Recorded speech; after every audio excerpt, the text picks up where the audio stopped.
सुबह माँ ने कहा, बेटा उठो, तुम्हें कॉलेज जाना है, देर हो जाएगी। ये कहते हुए माँ मेरे बिस्तर के पास आ रही थी। उसकी आवाज़ सुनकर मैंने धीरे से अपनी आंखें खोलीं और उठकर बैठ गया। मैं उठने में आनाकानी कर रहा था, मैं उठने में देर कर रहा था, लेकिन माँ हमेशा की तरह मेरे बिस्तर पर आई और चादर खींच ली। मेरे काले सांप को सामने खड़ा देखकर माँ थोड़ा डर गईं और बाहर जाने लगीं। मैं शर्मा गया और जल्दी से दोनों हाथों से सांप को ढकने की कोशिश की। आगे क्या हुआ यह सुनने के लिए पूरा वीडियो देखें। नमस्कार दोस्तों, मैं अविनाश हूँ। मैं दिल्ली से 20 किलोमीटर दूर एक छोटे से गांव में रहता हूँ। हमारे पास एक खेत है और खेत पर एक बड़ा घर है।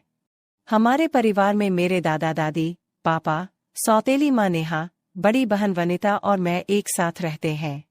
पिताजी एक बड़ी कंपनी में कार्यरत है और वहाँ उनका बहुत सम्मान किया जाता है। पापा की सैलरी अच्छी है, लेकिन वो काम के सिलसिले में हफ्ते में 2 दिन बाहर रहते हैं। खेती से भी हमें कुछ पैसा मिलता था, इसलिए पैसे की कोई कमी नहीं थी। मेरी बहन मुझसे 2-3 साल बड़ी थी। जब मैं 8वीं कक्षा में था, तब मेरी माँ का निधन हो गया और हमारा परिवार बहुत दुख में डूबा।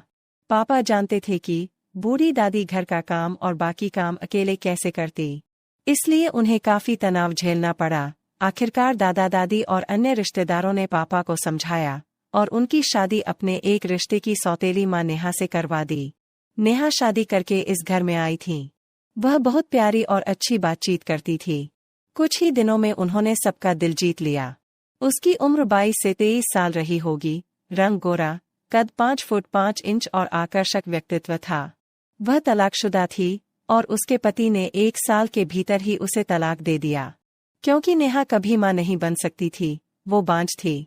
जब इस बात का पता चला तो हर जगह उसकी चर्चा होने लगी और कोई भी उससे शादी करने को तैयार नहीं था। पिताजी को उससे शादी करने की जरूरत नहीं थी, लेकिन दादा दादी को घर और हमारी देखभाल के लिए एक बहू की जरूरत थी।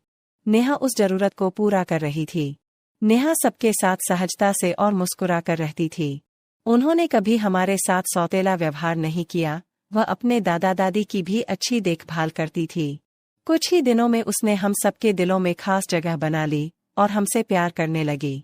विशेषकर मेरी बहन नीता और मुझे उससे बहुत प्यार और अपनापन मिला।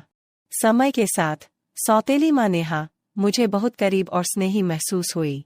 नेहा के बिना मेरा कुछ नहीं हो सकता था। जैसे जैसे दिन बीतते गए, मेरी सौतेली माँ के साथ मेरा रिश्ता मजबूत होता गया। हमारी दोस्ती बहुत गहरी थी। वो मुझसे मुस्कुरा कर बात करती थी। हम खूब मस्ती करते थे। कभी मैं उसे प्यार से गले लगाता तो कभी वो मुझे प्यार से गोद में उठाकर लाड़ करती। उस समय मेरे मन में ऐसी कोई भावना नहीं थी। साथ ही धीरे धीरे दिन बीत रहे थे। जब मैं 12वीं में था, मेरे दादा दादी 2 महीने के अंतराल के बाद हमें छोड़कर चले गए। इससे बाबा का सहारा छूट गया, लेकिन बाबा ने सावधानीपूर्वक सारी जिम्मेदारियां उठाईं और घर को अच्छे से संभाला। वनिता अब 22 साल की हो चुकी थी। वनिता खूबसूरत थी, इसलिए उसके लिए अच्छे अच्छे रिश्ते आने लगे। उसकी शादी करने में कोई दिक्कत नहीं हुई। योग्य लड़का मिलने के बाद पिताजी ने उसकी शादी बड़ी धूमधाम से की। अब वह अपने पति के साथ ससुराल में रहती है। उसकी शादी को 2 साल हो गए हैं। उस समय मैं एक इंजीनियरिंग कॉलेज में पढ़ रहा था। मेरा कॉलेज सुबह होता था, इसलिए मैं दोपहर को घर आता था। घर में मैं और माँ ही रहते थे। जब मैं कॉलेज से घर आता था तो माँ बहुत खुश रहती थी, क्योंकि उन्हें घर में अकेले रहना पड़ता था, इसलिए वो कभी कभी उदास भी दिखती थीं। हम दोनों एक ही घर में रहते थे। एक दूसरे के साथ अधिक समय बिताने से हमारा रिश्ता और भी मजबूत हो गया। इसका कारण यह था कि हम एक दूसरे के प्रति आकर्षित थे, लेकिन मुझमें कभी अपनी माँ से कुछ कहने या उनके साथ कुछ करने की हिम्मत नहीं हुई। फिर भी मैं उसे संतुष्टि से देखता था। जिस तरह से मैं उसे देख रहा था, उसे उसने महसूस किया होगा, लेकिन वह मुझे कुछ नहीं कहती थी। क्या करे कैसे करे इसका मुझे कोई अंदाजा नहीं था। कॉलेज में मेरा एक दोस्त था जिससे मैं सलाह लेता था, लेकिन मैं उनके विचारों से सहमत नहीं था। मेरी एक गर्लफ्रेंड थी और मैं उसे सप्ताह में 1 बार मिलता था, इसलिए मुझे फिर वह चीज करने की जरूरत नहीं पड़ती थी। एक दिन पिताजी ऑफिस गए हुए थे और माँ हमेशा की तरह मुझे जगाने के लिए मेरे कमरे में आई। सोते समय मैंने केवल कच्छा पहना हुआ था और मैंने ऊपर चादर ओढ़ ली थी। माँ ने मुस्कुराते हुए कहा, बेटा उठो, देर हो जाएगी, तुम्हें कॉलेज जाना है। वह मेरे बिस्तर के पास आ रही थी। उसकी बात सुनकर मैंने धीरे से अपनी आंखें खोली और उठकर बैठ गया। मैं उठने के लिए राजी नहीं था, लेकिन माँ ने आते ही चादर खींच ली। मैं उठ गया। मेरे काले सांप को खड़ा देखकर माँ थोड़ी डर गई और मैं जल्दी से उसे ढकने की कोशिश कर रहा था। माँ ने हमेशा की तरह हंसते हुए कहा, बेटा, इस उम्र में यह सामान्य बात है, इसमें शर्मिंदा होने की कोई बात नहीं है। माँ मुस्कुराई और बोली, अब तुम बड़े हो गए हो, चलो उठो, नहा लो। मैं तब तक चाय और नाश्ता तैयार करती हूँ। फिर मैं उठकर बाथरूम में गया और नहाकर तैयार हुआ और डाइनिंग टेबल के पास बैठ गया। माँ चाय और नाश्ता लेकर आई और मेरे सामने बैठकर मुझे देखने लगी। उसने झुककर नाश्ते की प्लेट मेरे सामने सरका दी और बोली, अब नाश्ता शुरू करो। माँ अच्छी तरह जानती थी कि मैं क्या सोच रहा हूँ। वह जानबूझकर एक हाथ टेबल पर रखकर झुक रही थी और नाश्ता कर रही थी। मैं नाश्ता कर रहा था, लेकिन मेरी नज़र वहीं रुकी हुई थी। माँ ने देखा और पूछा, क्या हुआ बेटा, तुम इतना क्या सोच रहे हो? मैंने तुरंत जवाब दिया, कुछ नहीं माँ, मैं तुम्हारे बारे में ही सोच रहा था। माँ थोड़ा मुस्कुराई और बोली, बताओ मेरे बारे में क्या सोच रहे हो? उसके बाद मैंने माँ से कहा, माँ मैं तुमसे कुछ पूछना चाहता हूँ। माँ ने कहा, तुम्हें पूछने के लिए मेरी अनुमति की क्या आवश्यकता है? माँ, मुझे लगता है कि आप मुझसे कुछ छिपा रही हैं।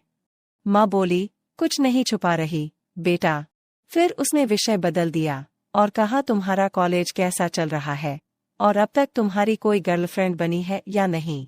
मैंने माँ से कहा, मेरी 4-5 गर्लफ्रेंड है, लेकिन उसमें से एक मेरी सबसे करीबी है। मैंने ऐसा कहते ही माँ हंसने लगी, लेकिन मैं थोड़ा असमंजस में था। फिर माँ बोली, काश तुम मेरे बॉयफ्रेंड होते। मैंने कहा, माँ तुम मुझे चने के पेड़ पर चढ़ा रही हो। फिर माँ मुस्कुराई और बोली, ठीक है, अब तुम मेरे बॉयफ्रेंड हो। माँ ने आगे पूछा, क्या तुम्हारी दोस्ती सिर्फ दोस्ती है या कुछ और भी है? क्या तुमने अकेले में उसके साथ ऐसा वैसा कुछ किया है? हाँ माँ, हमने दोस्ती से आगे बढ़कर बहुत कुछ किया। माँ ने मीठी मुस्कान के साथ पूछा, तुम्हारी गर्लफ्रेंड को तुम्हारे जैसा बॉयफ्रेंड मिल गया है, वह बहुत भाग्यशाली है। मुझे उसकी बातों में नाराजगी का एहसास हुआ और मैंने उससे पूछा, क्या हुआ माँ? माँ ने कुछ देर सोचने के बाद कहा, कुछ नहीं बेटा, तुम्हें कॉलेज के लिए देर हो जाएगी, चले जाओ, मैं कुछ देर शांति से बैठना चाहती हूँ। मैं उठकर कॉलेज के लिए निकल गया। कॉलेज जाने से पहले माँ ने मुझे गले लगा लिया और कहा, अब तुम जाओ, बहुत देर हो चुकी है। उसके आलिंगन में एक अलग ही एहसास था। तभी माँ की नज़र नीचे मेरे सांप पर गई। उसे देखकर माँ शर्मा गईं और उनका चेहरा लाल हो गया। मैंने उसे प्यार से देखा और अलविदा कहा। तब मैं कॉलेज के लिए निकल गया। माँ की बातों को, उनकी भावनाओं को समझना, उनके विचारों को जानना बहुत जरूरी है। कुछ दिनों बाद हमारा रिश्ता दोस्ती से आगे बढ़ गया और मैंने वह सब उसके साथ किया। दोस्तों, अगर आपको हमारी कहानी पसंद आए तो हमारे चैनल को सब्सक्राइब करें और आपको कहानी कैसी लगी मुझे कमेंट में अवश्य बताएं।